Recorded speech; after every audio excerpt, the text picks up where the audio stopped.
પ્રમુખ સ્વામી મહારાજના પવિત્ર જીવનમાંથી આપણે આપણા જીવનમાં શું શીખી શકીએ તે વિશે પૂજ્ય જ્ઞાનનયન સ્વામી ખૂબ જ સરળ ભાષામાં માર્ગદર્શન આપશે. આવો સાંભળીએ પૂજ્ય જ્ઞાનનયન સ્વામીનું આ પ્રેરણાદાયી પ્રવચન. અને ચેનલને સબસ્ક્રાઈબ કરજો ને કોમેન્ટમાં જય સ્વામિનારાયણ લખજો. મને મમત્વ નથી એટલે અહમ દૂર કરો, મમત્વ દૂર કરો, એ પ્રમુખ સ્વામી મહારાજે મને શીખ્યું છે. અને એટલા માટે હું કહું છું કે એ મારા અલ્ટિમેટ ગુરુ છે, એ મારા પરમ આધ્યાત્મિક ગુરુ છે. અને એટલા માટે એમને પુસ્તક લખવાનો વિચાર આવ્યો કે આવા મહાન સંત જે અહમ મમત્વથી પર થઈ ગયા. અહમ મમત્વ ગયું એટલે સમજવાનું કે ભગવાન વશ થઈ ગયા. હું ટળે હરી ઢૂંકડા તે ટળાય દાસે રે. અહંકાર ટળ્યો તો ભગવાન નજીક આવી જાય. પણ એ અહંકાર ટળે કેવી રીતે? ખાલી ઈચ્છા રાખવાથી નહીં ટળે. પ્રમુખ સ્વામી મહારાજને અહંકાર કેમ નહોતો? કારણ કે એમને ભગવાન પ્રત્યે એવી ભક્તિ હતી. એ સર્વસ્વ ભગવાનને સમજતા હતા. જે કાંઈ પણ થાય છે ભગવાનના બળથી થાય છે એવું પોતે અંતરથી સમજતા હતા. અને એટલા માટે જ ક્યારેય બોલ્યા નહીં કે આ મેં કર્યું છે. કારણ કે માનતા જ નહોતા કે એ બધું એમણે કર્યું છે. જે કાંઈ પણ કરે છે ભગવાન કરે છે. એક વખત એક મોટા અધિકારીએ પૂછ્યું હતું કે સ્વામીજી, આટલું વિરાટ કાર્ય છે તમારું, તો તમને એવું નથી થઈ જતું કે મેં આટલું બધું કરી નાખ્યું? પ્રમુખ સાહેબ મહારાજે જવાબ શું આપ્યો કે સાહેબ પેલું વાજિંત્ર વગાડે ને, હાર્મોનિયમ કે વાયોલિન કે ગિટાર કે સિતાર કે જે કાંઈ પણ વાંસળી, પ્રમુખ સ્વામી મહારાજ કે એ વાજિંત્ર પોતાની રીતે ક્યારેય વાગે કે ના? એને તો કોઈક વગાડનારો હોય તો વાગે. તો પ્રમુખ સ્વામી મહારાજ કે અમે તો ઇન્સ્ટ્રુમેન્ટ છીએ, વાયોલિન વાંસળી છીએ, વગાડનાર તો ભગવાન છે. એટલા માટે અહંકાર ક્યાંથી આવે? ક્યાંથી અહંકાર આવે? એમની અહમ શૂન્યતા પાછળ એમની પરાભક્તિ, ભગવાનનો મહિમા હતો. અને હકીકત પણ આ જ છે. જે કાંઈ પણ થાય છે ભગવાનને આપણને આપેલી શક્તિથી થાય છે. આપણને એમ થાય મેં બુદ્ધિ વાપરી એટલે આ બધું સંભવ બન્યું, આ મારો વિચાર હતો. પણ જે બુદ્ધિ દ્વારા તમે વિચાર કરો છો એ બુદ્ધિ આપનાર કોણ છે? એ તો પરમાત્મા છે ને. જે બુદ્ધિનો અહંકાર લઈને તમે ફરતા હો, ભગવાન ખાલી એક જ સ્ક્રૂ ઢીલો કરી નાખે, પૂરું થઈ ગયું. એક સ્ક્રૂ ઢીલો હોય તો રૂપે કામ નથી લાગતું. ઘણીવાર ચસકેલું હોય તો રૂપાળા હોય તો એ ક્યાં સગપણ થાય છે? નથી થતું ને. બહુ રૂપાળા હોય પણ એક સ્ક્રૂ ઢીલો હોય તો રૂપની કિંમત ના રહે. અને બુદ્ધિ કોણે આપી છે? બુદ્ધિ તો ભગવાને આપી છે. કોઈ રૂપનું અભિમાન લઈને ફરતા હોય, શરીર કોણે આપ્યું છે? આપણે શું નક્કી કર્યું હતું? આપણી પસંદનું શરીર ક્યાં મળ્યું છે? એ તો ભગવાને જે આપ્યું એ સ્વીકારવું પડે. શક્તિ, બળ, જે કાંઈ પણ છે આપનાર ભગવાન છે. આપણે પ્રયત્ન કરીએ પછી ફળ એ જ આપે છે. કૃષ્ણ ભગવાને ગીતામાં કહ્યું, કર્મણ્યે વાધિકારસ્તે માં ફલેશુ કદાચન. તારો ખાલી કર્મ કરવામાં જ અધિકાર છે, ફળ તો ભગવાન આપે છે. બે વિદ્યાર્થી એક સરખી જ મહેનત કરતા હોય, એકનો પહેલો નંબર આવે ને બીજો ફેલ થઈને ઊભો રહે, થાય છે કે નહીં? તો કર્મ અને ફળ એ ક્યાં આપણા હાથમાં છે? એ પણ ભગવાન નક્કી કરે છે.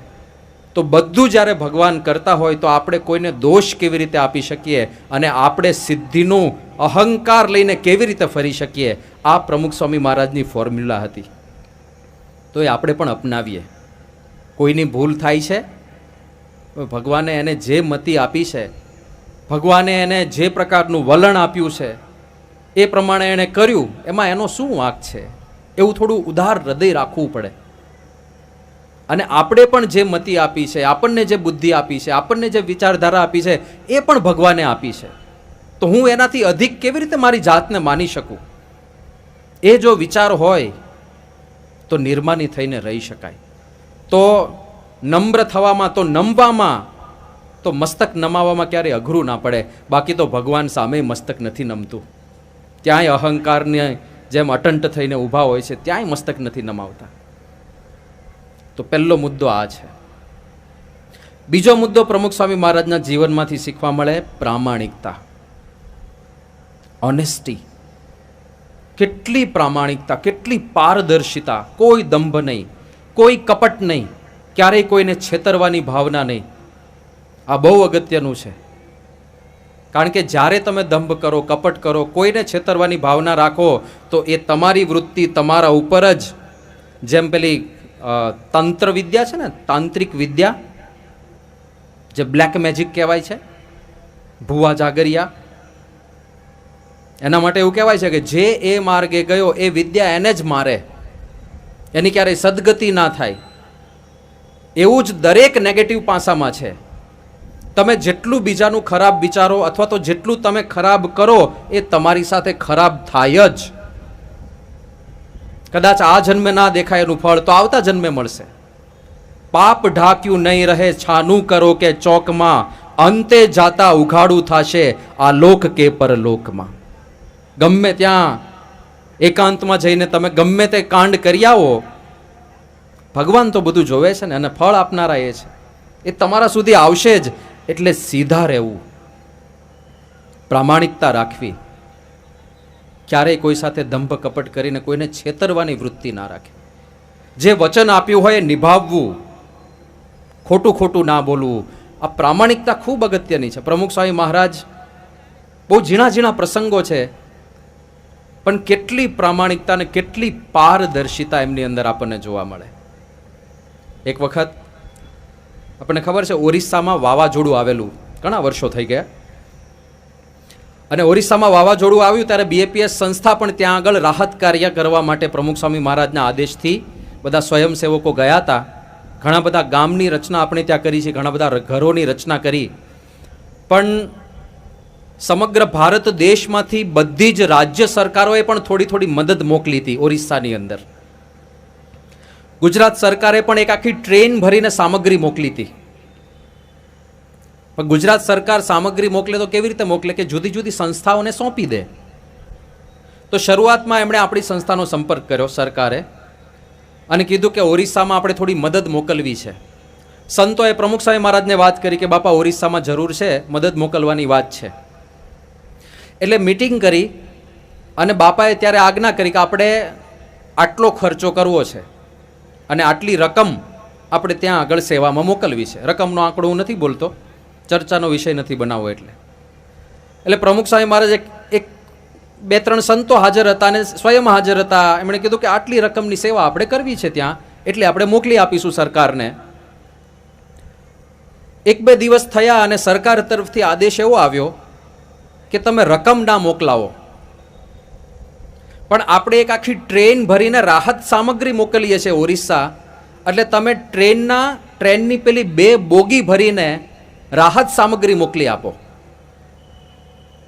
એટલે ફરીથી સંતોએ મીટિંગ કરી, ટ્રેનની બોગીનું માપ લઈ આવ્યા કે કેટલી વસ્તુઓ સમાશે. કામ તો પરફેક્ટ હોય પાછું આપણું, એટલે ટ્રેનની બોગી લંબાઈ, પહોળાઈ, ઊંચાઈ, કેટલો સામાન સમાશે, આપણું એક રાહત સામગ્રીનું પેકેટ, એની સાઇઝ કેટલી છે, તો ટોટલ કેટલા પેકેટ સમાય, એ બધી ગણતરી કરી અને બધા પેકેટને બધું આમ ઠસોઠસ ભરી દીધું. આમ 1 ઇંચની જગ્યા બાકી નહીં. એવી રીતે 2 બોગી ભરીને સામાન બધો રાહત સામગ્રીનો આપણે મોકલ્યો, જેમાં અનાજ હોય, કઠોળ હોય, થોડું તેલ હોય, જે ઘર પરિવાર 10-15 દિવસ સુધી જમી શકે એ બધી વાસણો સહિતનું બધું આખું કીટમાં હતું. તો પછી પ્રમુખ સાહેબ મહારાજને સંતોએ વાત કરી કે બાપા આપની આજ્ઞા પ્રમાણે આપણે 2 બોગી ભરીને સરકારની જે જરૂર હતી એ પ્રમાણે સામાન મોકલી દીધો છે. પ્રમુખ સ્વામી મહારાજે પ્રશ્ન એ પૂછ્યો કે ખર્ચો કેટલો થયો? પેલા સંતે ખર્ચો કીધો. હવે એ ખર્ચ જે નક્કી કર્યો હતો ને આંકડો, એના 75% પૂરું થઈ ગયું હતું. 25% રકમ આમ જોઈએ તો વધી હતી. તો સ્વામી કે પણ આપણે તો નક્કી કર્યું હતું ને આટલા આપવા, આ તો ઓછામાં પતી ગયું. સંતો કે પણ બાપા સરકારે કીધું છે 2 બોગી, તો 2 બોગી તો હવે ભરાઈ ગઈ, હવે આનું શું કરવાનું? સાંઈ કે આપણે ફોન કરો કે ભાઈ અમારે 2.5 બોગી ભરીને મોકલવું છે. આવું કોણ કરે સામેથી? સંતોએ કીધું સાંઈ આ બધું શું? પ્રમુખ સાહેબ મહારાજ કે જો આપણે નક્કી કર્યું હતું કે આટલું આપવું છે એટલે એટલું આપવાનું જ હોય, એમાં મિનમેક ફેર ના કરાય. ભગવાન સાક્ષી છે. કેવી પ્રામાણિકતા! કોણ જોનાર હતું, કોણ સાંભળનાર હતું? ગણીને 4 હાજર હતા, એમાં તો એમના લાડીલા સંતો હતા. કોણ બહાર કહેવાનું હતું કે પ્રમુખ સાહેબ મહારાજે 25% ઓછું આપ્યું? પણ એમની પ્રામાણિકતા તો જુઓ. એકવાર કમિટ કર્યું એટલે કરવાનું જ હોય. ભુજની અંદર રાહત કાર્ય ચાલતું હતું. ભૂકંપ થયો 2001માં. સંસ્થાએ 15 ગામ બાંધ્યા હતા. ત્યાં 40,000 લોકો રોજ સંસ્થાના રસોડે જમતા હતા. મહિનાઓ સુધી રસોડું ચાલ્યું હતું અને બહુ મોટી કક્ષા ઉપર આખું રાહત કાર્ય ભુજની અંદર BAPS સંસ્થા દ્વારા થયું. મહિનાઓ ચાલ્યા પછી છેલ્લે તો બધું સેટલ થવા માંડ્યું. લોકોને ગામ ફળવાઈ ગયા, ઘર ફળવાઈ ગયા. સ્વામીએ તો ત્યાં સુધી વિચાર કર્યો કે લોકોના ઘર પડી ગયા હશે, રોજગારીના સાધનો નહીં હોય તો જે દરજી હતા એ બધાને મશીન આપો, જેથી કરીને સાધનને આધારે કમાણી કરી શકે. જે ખેડૂત હોય એને ખેતીના સાધનો આપો, જે મોચી કામ કરતા હોય એને મોચી કામના સાધનો આપો, જેથી રોજગાર ચલાવી શકે. ત્યાં સુધીની વ્યવસ્થા પ્રમુખ સ્વામી મહારાજે કરાવી અને પછી કામ બધું પૂરું થયું. એટલે જે સ્વયંસેવકો, સંતો જે પણ હતા સેવામાં, બધા પાછા આવી ગયા પોતપોતાના ઘરે, પોતપોતાની સેવા પ્રવૃત્તિમાં રત થઈ ગયા. બધું પૂરું થયું પછી કોકને મોડો વિચાર આવ્યો છે. ઘણા મોડા ઝબકીને જાગે ને, તો ટ્રકનું આખું પેલું એક આખો ટેન્કર ભરીને તેલ આવ્યું સેવામાં. હવે આ બાજુ રાહત સામગ્રીનું વિતરણ થઈ ગયું છે, ગામડાઓ બધા બની ગયા છે, લોકોને ઘર ફળવાઈ ગયા છે. ભૂકંપ આવ્યો એને 6 મહિના જેટલો સમય વીતી ગયો છે, બધું પૂરું થઈ ગયું છે. ત્યારે આખો એક ટેન્કર ભરીને તેલ આવ્યું. હવે તેલનું શું કરવું? મારી જેવા પહેલા વિચાર આવે કે આપણે પેટલાદમાં ઉત્સવ ચાલે છે, રસોડું ચાલે, ઠપ કરી દો અહીંયા. પ્રમુખ સ્વામી મહારાજે સારંગપુર જે સંત ત્યાં બધું સંભાળતા હતા એમને ફોન કર્યો કે એક ટેન્કર આવ્યું છે તેલ ભરીને, તો તમે તાત્કાલિક ત્યાં વ્યવસ્થા કરવા માટે પહોંચી જાઓ. પણ બાપા હવે તો બધું પૂરું થઈ ગયું છે. કારણ કે ના, લોકોએ આપણા ઉપર વિશ્વાસ મૂકીને મોકલ્યું છે કે BAPS સંસ્થા છે એટલે આનો સારી રીતે ઉપયોગ કરીને જે જરૂરિયાતમંદ હોય એના ઉપર પહોંચાડશે, એટલે તમે તાત્કાલિક જાઓ ને બધી વ્યવસ્થા કરો. પછી સ્વામી કે જેને તેને આપી નહીં દેતા, પાછા જેને જરૂર હોય એને આપજો. હવે આ તો કેટલી માથાકૂટ, ઘરે ઘરે પૂછવા જવાનું તમારે જરૂર છે. પણ આ માઇક્રો લેવલ ઉપર એમની પ્રામાણિકતા હતી કે આપણા ઉપર જ્યારે લોકો વિશ્વાસ મૂકે છે ત્યારે આપણે આટલું પણ આઘું પાછું ના કરાય. આ હતા પ્રમુખ સ્વામી મહારાજ. એમાંથી આ ગુણ શીખવા જેવો છે, પ્રામાણિકતા. જે કામ આપણે કરતા હોઈએ એમાં સંપૂર્ણ પ્રામાણિક. ન કામ ચોરી કરવી, ના પૈસાની ચોરી કરવી, ના બીજા કોઈને છેતરવા. આ ખૂબ અગત્યનું છે.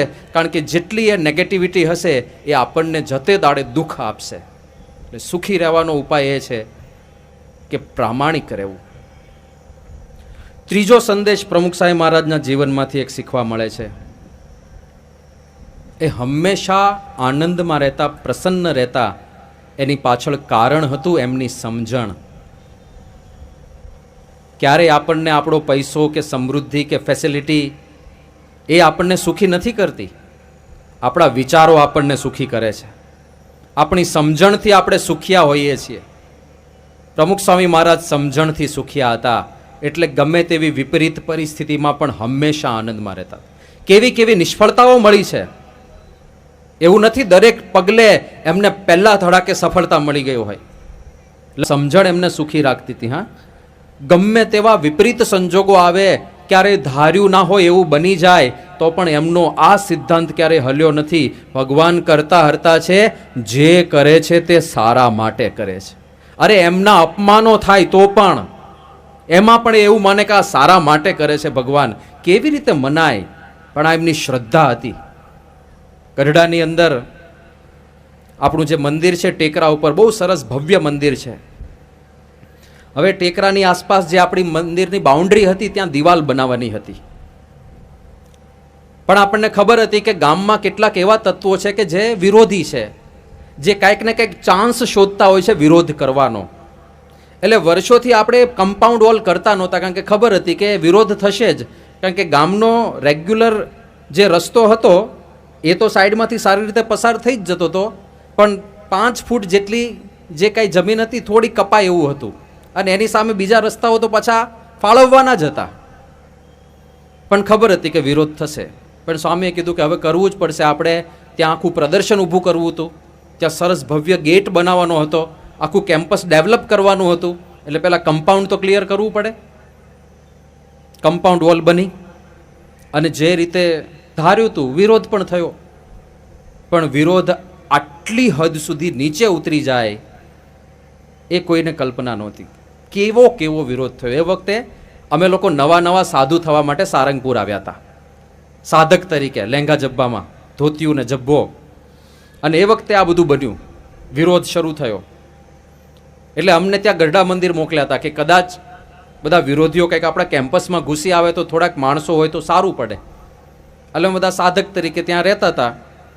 પણ બધી વસ્તુ અમે સાક્ષી તરીકે જોઈ છે કે પરાણે દાદાગીરી કરીને બધી દુકાનો બંધ કરાવડાવે, પછી એનો ફોટો પાડવામાં આવે, ફોટો પાડીને બીજે દિવસે છાપામાં એવું લખવામાં આવે કે આ BAPS સંસ્થાના વિરોધમાં ગઢડા ગામે સ્વયંભૂ સજ્જડ બંધ પાડ્યું.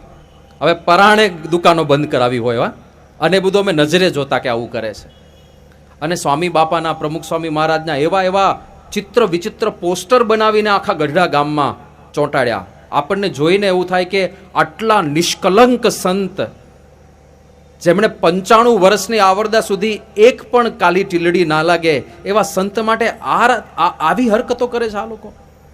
ત્યાં હાઈવે ઉપર ચૂનાથી બધું વિરોધમાં સ્લોગન લખી આવે, જેથી પસાર થતા બધા વાહનો બધા એ લોકો વાંચી શકે.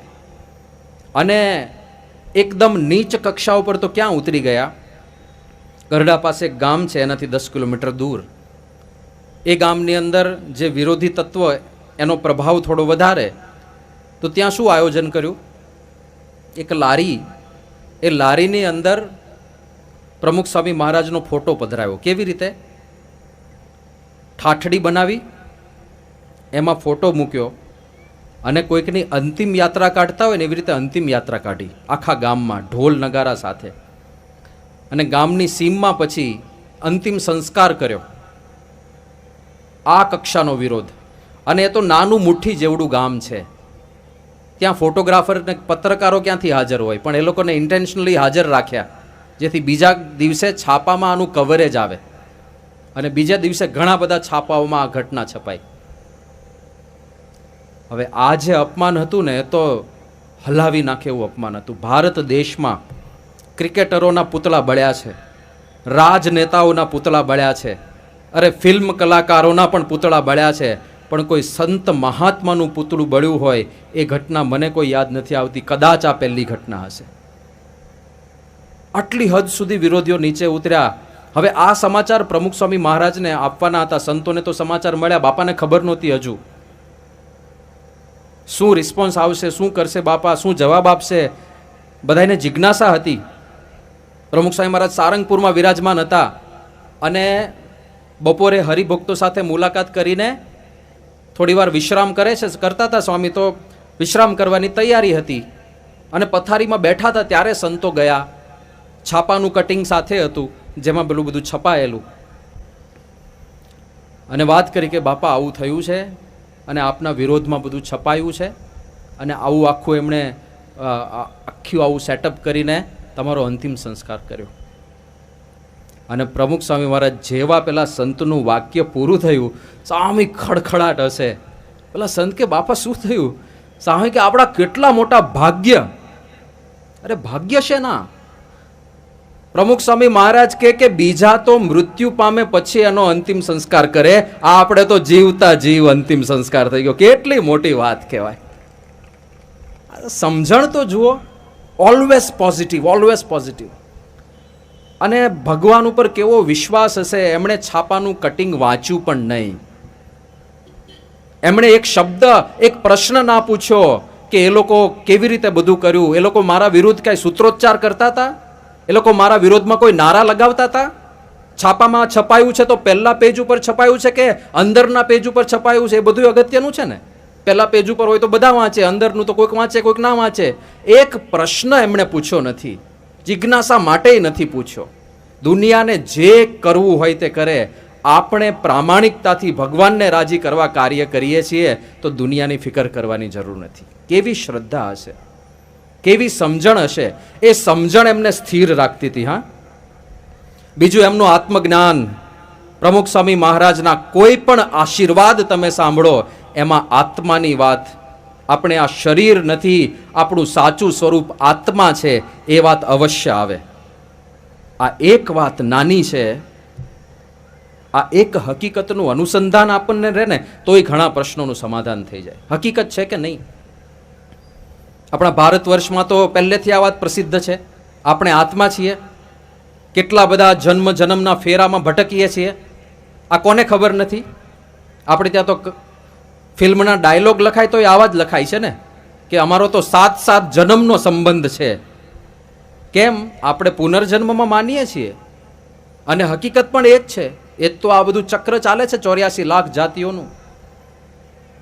પણ આ વસ્તુનું અનુસંધાન રહે ને, આપણું સાચું સ્વરૂપ આત્મા છે. આ શરીર તો એક દિવસ પડવાનું જ છે અને આપણું નથી, ભાડાનું મકાન છે. હવે કેટલા ભજનો, કેટલા કીર્તનો, બંગલાનો બાંધનાર, કાયાનો ઘડનાર, કેવો મારા ભાઈ આ ભાડુતી બંગલો કેણે રે બંધાવ્યો, સાંભળે છે ને બધા. આ કાયામાંથી હંસલો રે ઓચિંતાનો ઉડી જાશે, કે કોણ જાણી શકે કાળને રે કાલે વાણું કેવું વાશે. કોઈ જાણતું નથી, આ હકીકત છે. દુનિયામાં બધું અનિશ્ચિત છે, બધું જ અનિશ્ચિત છે. પરીક્ષામાં પાસ થશું કે નહીં અનિશ્ચિત છે. રસોઈ સારી બનશે કે નહીં, ગમે તેટલા સારા પ્રયત્ન કરો હોય, અનિશ્ચિત છે. ક્યારે બળી જાય કઈ નક્કી નહીં. સારું પાત્ર મળશે કે નહીં લગ્ન માટે, અનિશ્ચિત છે. કારણ કે ઘણીવાર ચોરીમાં બહુ સારું લાગતું હોય પણ અઠવાડિયા પછી ખબર પડે કે આ તો કંઈક જુદું જ નીકળ્યું. બધું અનિશ્ચિત છે. એક જ વસ્તુ નિશ્ચિત છે, જે આ પૃથ્વી પર જન્મ્યો છે એ એક દિવસ મૃત્યુ પામવાનો છે. આ એક જ વસ્તુ નિશ્ચિત છે. અને આ વસ્તુનું અનુસંધાન જો રહે તો ઘણો ફાયદો થઈ જાય એમ છે. આપણું સાચું સ્વરૂપ આત્મા છે. ગમે તેવા અહંકાર લઈને આપણે ફરીએ પણ એક દિવસ મૃત્યુ થવાનું છે. બહુ સરસ વાત